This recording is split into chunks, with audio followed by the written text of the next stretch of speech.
Olá, tudo bem? Bem-vindos a mais uma aula bíblica do curso A Igreja Bíblica. Aqui é o Cides e vou procurar ajudar aqui na explicação, no entendimento da lição.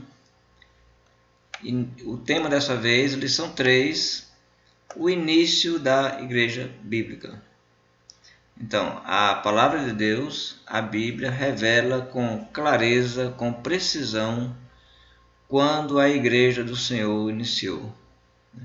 Ela só tem um início, ela é a única igreja fundada por Jesus. Jesus não fundou 2, 3, 4, 5, 20 igrejas, ele fundou apenas uma. E essa é a igreja que estamos estudando, que está revelada nas palavras de Deus, na palavra de Deus, na Bíblia. Então, temos aqui a introdução, lembrando um pouco o que estudamos, na última lição. O tema foi a igreja planificada.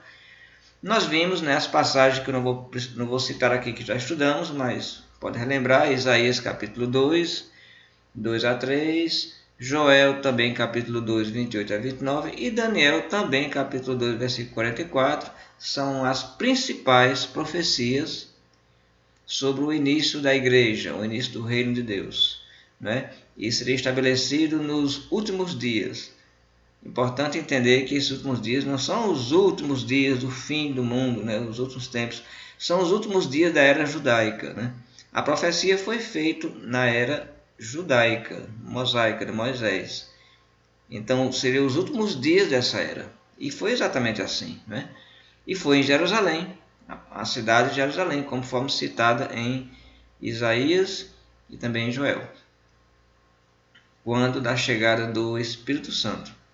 Então, a profecia sobre a igreja, sobre o reino, também marcava a profecia da vinda do Espírito Santo, que estaria então disponível para toda a carne, como foi citado em Joel. E também foi citado nas profecias que todas as nações afluiriam ao reino, e o qual existiria para sempre. Essas profecias se cumprem com exatidão, porque nós vamos ver aqui nessa lição que no início da igreja bíblica, todas as nações, de certa forma, estavam presentes. Então, no Novo Testamento, nós sabemos bem que Jesus prometeu edificar a sua igreja, não é isso? Mateus capítulo 16, versículo 18, Jesus diz: sobre essa pedra edificarei a minha igreja. Marcos capítulo 9, versículo 1, Jesus inclusive disse que algumas pessoas dali estariam presentes, não morreriam, quando visse o reino chegar com poder. Em Lucas 24, depois já da ressurreição, Jesus aparece a discípulos que estavam meio desanimados, pensando que tudo tinha dado errado. Jesus vai aparecer a eles e vai dizer que era necessário que acontecesse, que o Filho do Homem fosse morto, mas ele disse que eles fossem para Jerusalém e que a mensagem seria pregada com arrependimento. Essa viria com poder, e veio com o poder do Espírito Santo, e a mensagem de arrependimento que Pedro pregou. E a remissão dos pecados e a vida eterna seriam pregados em nome de Cristo entre todas as nações. Você lê o livro de Atos, capítulo 2, você vê tudo isso aqui. Então não tem como querer jogar essas coisas para outra época. Tudo se cumpre com precisão. Jesus nasceu no tempo previsto, conforme as profecias, cumpriu seu plano com exatidão e o seu reino foi estabelecido, porque jamais Deus iria fazer uma profecia que não se cumprisse. Isso não faz o menor sentido. É isso que então estamos estudando aqui o cumprimento da profecia do estabelecimento do reino, que também é o início da igreja, não é isso? Sabemos que a igreja não começou antes da morte de Jesus. Por quê? Porque ele usou verbos no tempo futuro para descrevê-la. Lembra? Essa passagem de Mateus: edificarei, Jesus disse, sobre essa pedra edificarei, ou seja, futuro. Não estava edificada a igreja. Então não havia a igreja ainda. Então a pessoa vai dizer: mas peraí, mas não tinha Jesus, não tinha o povo, os discípulos, os seguidores? Sim, eram judeus. Jesus veio para o seu povo, os judeus, e Jesus fez discípulos. Jesus chamou pessoas, fez os apóstolos, mas foi toda uma preparação para o estabelecimento do reino. Mas não havia igreja. O que é que havia então? Havia a nação de Israel. Havia a nação de Israel, a qual Jesus veio, cumprindo a profecia, para trazer a salvação para Israel. E a salvação vai ser dada a Israel. A mensagem vai ser pregada para Israel lá em Jerusalém. Israel vai ter toda a oportunidade, e teve, de fazer parte do reino e fizeram, né? Houve conversões, né? Agora, por que todos não entraram no reino, não se converteram? Porque é uma mensagem de arrependimento, a mensagem do evangelho é para quem crê, né? E tinha judeus que não creram, né? Tinha judeus que não creram, então por isso não fizeram parte do reino. Bem, ao abrirmos o livro de Atos, descobriremos então que nesses capítulos, agora, quando se refere à igreja e ao reino, passa a usar o tempo passado, né? Há uma mudança aí. Antes era futuro, lembra? Jesus falou, eu ficarei. Mas agora, quando você está lendo o livro de Atos, o tempo agora é passado. Então vamos ler essas passagens. Primeiramente, Atos, capítulo 2, versículo 47, vai dizer: louvando a Deus, contando com a simpatia de todo o povo, enquanto isso, acrescentava-lhes o Senhor dia a dia os que iam sendo salvos. Então as pessoas estavam sendo salvas, né? Capítulo 5, versículo 11, vai dizer: e sobreveio grande temor a toda a igreja, e a todos quanto ouviram a notícia desse acontecimento. Então aqui já se refere à igreja. Então a igreja já está presente. Capítulo 8, versículo 1, vai dizer: naquele dia houve grande perseguição contra a igreja em Jerusalém, né? Então a igreja está presente, né? A igreja está presente já nesses textos. Capítulo 8, versículo 12: quando, porém, deram crédito a Filipe, que os evangelizava a respeito do reino de Deus. Então veja, Filipe já evangelizava, os evangelizava, né? É um tempo passado, mas mostrando que as coisas estavam acontecendo, né? E por último, Colossenses. É muito importante essa passagem de Colossenses. Colossenses capítulo 1, versículo 13, que vai dizer: ele nos libertou, tá vendo? Tempo passado, ele nos libertou. Então Paulo está escrevendo para os Colossenses, que já eram cristãos, e está dizendo o que Jesus fez com eles: os libertou do império das trevas e nos transportou para o reino do Filho do seu amor. Nos transportou. Então, tempo passado e tempo presente, né? Temos aqui nessas passagens. Então a igreja estava presente. Então, entre a promessa de Jesus, edificarei, e ler Atos, o tempo passado e presente, então foi edificada a igreja, não é isso? Então Jesus ressuscitado vai se reunir com os apóstolos, ele vai aparecer muitas vezes diante dos apóstolos e vai lhe dar todas as instruções, dizendo para eles irem para Jerusalém, e lá eles receberiam poder e o reino iria iniciar. Eles não entendiam bem como seriam as coisas, eles eram totalmente dependentes da palavra de Deus, vinda através de Jesus na sua ressurreição, né? Então, depois da sua ressurreição, Jesus apareceu aos apóstolos e aos discípulos durante um período de 40 dias, instruindo-os sobre todas as coisas que pertenceriam ao reino de Deus. Atos capítulo 1, versículo 3. O que é que ele ordenou a eles? Que eles esperassem em Jerusalém o cumprimento da promessa do Pai. Então, a que se refere isso? Aquelas profecias que nós vimos, né? De Isaías, de Daniel. Então, Jesus diz: esperem lá, porque essa promessa que Deus fez do derramamento do Espírito, do estabelecimento do reino, todas as nações, a mensagem, tudo isso seria cumprido. E Jesus disse também que eles seriam imersos no Espírito Santo. Seriam, de certa forma, batizados dentro, ou seja, eles ficariam cheios do Espírito Santo dentro de poucos dias, né?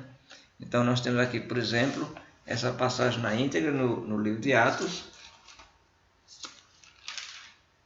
Se você estiver com a Bíblia aí, você pode acompanhar também, né?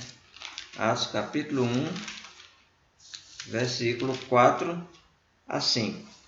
Ele vai dizer: e comendo com eles, aqui, já depois da ressurreição de Jesus, determinou-lhes que não se ausentassem de Jerusalém. Eu estou lendo na linguagem revista e atualizada de Almeida. Não se ausentassem de Jerusalém, mas que esperassem a promessa do Pai, a qual disse ele: de mim ouviste. Porque João, na verdade, batizou com água, mas vós sereis batizados com o Espírito Santo, não muito depois desses dias. Então, Jesus falou para eles que eles seriam imersos no Espírito Santo. Isso cumpre, claro, né, a profecia de Joel, capítulo 2, versículo 28, como nós vimos, né, que diz que o Espírito Santo seria derramado sobre toda a carne, né? Vamos ler a passagem de Joel. Deixa eu encontrar aqui a passagem de Joel. Aqui, Joel, capítulo 2, versículo 28. E acontecerá depois que derramarei o meu Espírito sobre toda a carne.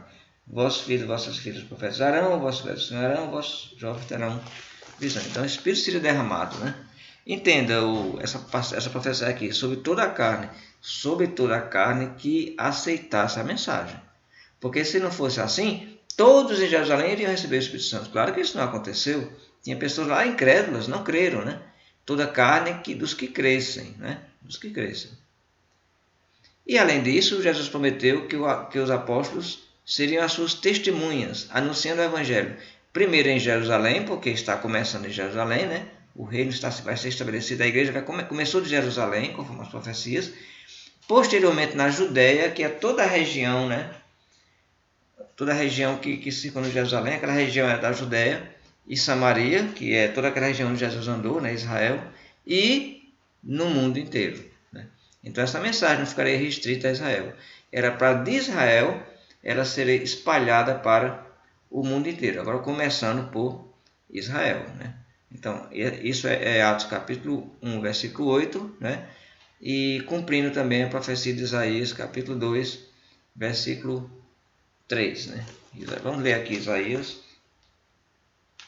capítulo 2. Isaías, capítulo 2, versículo 3, vai dizer: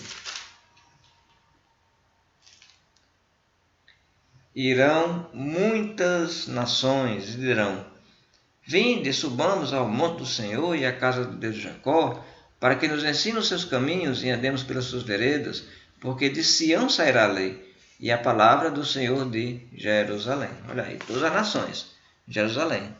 Então, ao terminar essas instruções, né, que Jesus vai dar aos apóstolos, o que é que vai acontecer? Ele vai subir aos céus, não é isso? O Senhor Jesus subiu aos céus, onde assumiu o trono. Então, o rei consagrado agora senta no trono, ao lado de Deus, e continua o seu trabalho de salvar os homens, como nosso único intercessor, único mediador. Então Jesus reina, Jesus é rei, está sentado no trono, só que não seria o trono de Jerusalém. Esse foi o ponto que os judeus, né, tiveram que entender, os que creram, e os que não creram ficaram perdidos sem entender, mas esse é o ponto, né? O trono de Jesus, o trono de Davi, não seria mais na terra, seria nos céus, onde ele reina, absoluto, soberano, sobre tudo, sobre todos. Jesus vai vir aqui para estabelecer seu reino? De jeito nenhum. Ele vai vir para levar seu reino, né?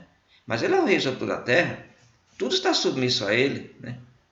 Embora os reis e governantes tenham o seu livre-arbítrio para governar e fazer como quiser, mas a autoridade maior é de Cristo.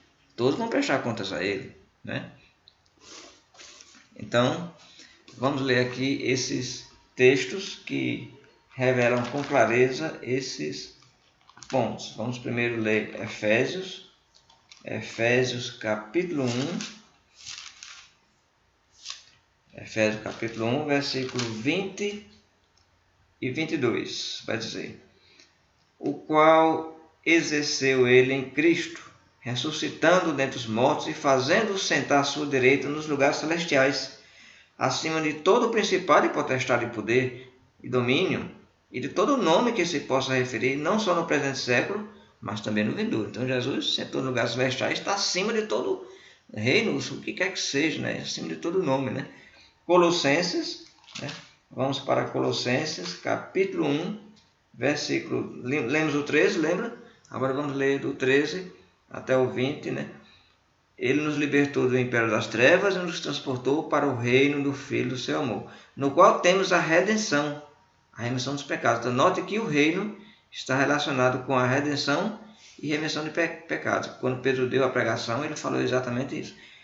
Este é a imagem do Deus invisível, o primogênito de toda a criação. Pois nele foram criadas todas as coisas, nos céus e sobre a terra, as invisíveis e as invisíveis. Sejam tronos, soberanias, quer principados, quer potestades, tudo foi criado por meio dele e para ele. Porque ele é antes de todas as coisas, nele tudo subsiste. Ele é a cabeça do corpo da igreja. Ele é o princípio, o primogênito dentre os mortos, para em todas as coisas ter a primazia. Quem é a cabeça da igreja? Quem é a cabeça do corpo da igreja? É o pastor presidente? É o Papa? É o dirigente da igreja? De modo nenhum. É Jesus. Ele é o cabeça. A igreja só pode ter um cabeça, um líder, que é Jesus.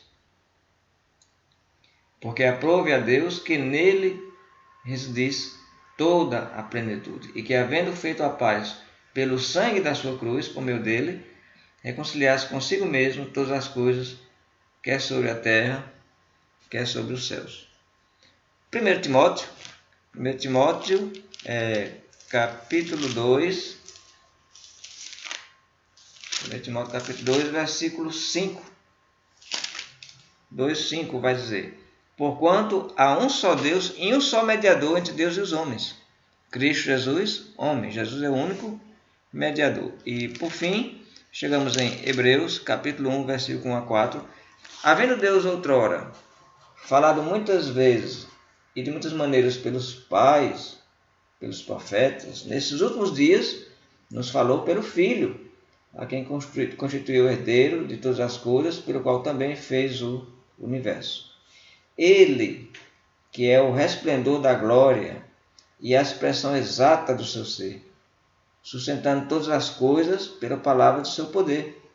Depois de ter feito a purificação dos pecados, assentou-se à direita da majestade nas alturas, tendo se tornado tão superior aos anjos, quanto herdou mais excelente nome do que eles. Então Jesus não é um anjo. Jesus se tornou muito superior aos anjos, né? E está sentado à destra de Deus. Então, a partir daí nós vamos ter então o Evangelho anunciado, não é isso? O Evangelho anunciado.